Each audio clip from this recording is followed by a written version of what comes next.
Saman Erik Hans, hjärtligt lukka för Färjemarsrätten. Tack för det, tack för det. Ja, nu stannar det här och i Räkni och Sindra Vinti i Sarvai och du har gott lagersmäsker om halsen. Nu halde jag kan ut här bara så du vet att det är lorträner. Steipi är av i Romalia som minskar tagas alene. Hur ser känslan där när du center är överstra Ötland? Hon är helt stå att det är fantastiskt. Jag har aldrig obeskrivligt alltså i mina jag har också om det alla vikna och jag har haft tankar av försöken hött i alla vikna. Hon är obeskrivligt. Att det är fantastiskt. Vet det att du så fyr där i Kapikarar börja i innanför kanske sista veter ett livar det kan vi säga.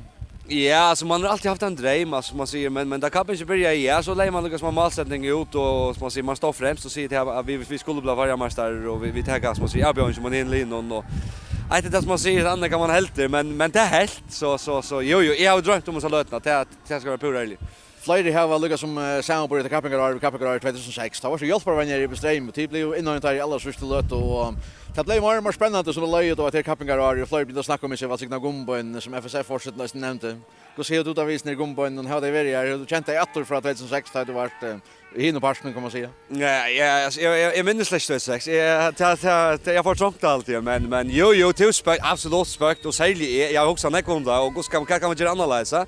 Så bara nu kan jag bruka det till en firmon alltså vad gör vi för tjänst då till fara till det så till det. Hur ser nästa år ut där nu vill jag på detta hur ser nästa år ut där? Andra kommentarer. Andra kommentar och så för samma där kanske ropande rännande över i mål här och ja det må vara Ester ändan av Ötland eller norra. Nu har vi kört kompassen på Björnmark ska säga vad som är.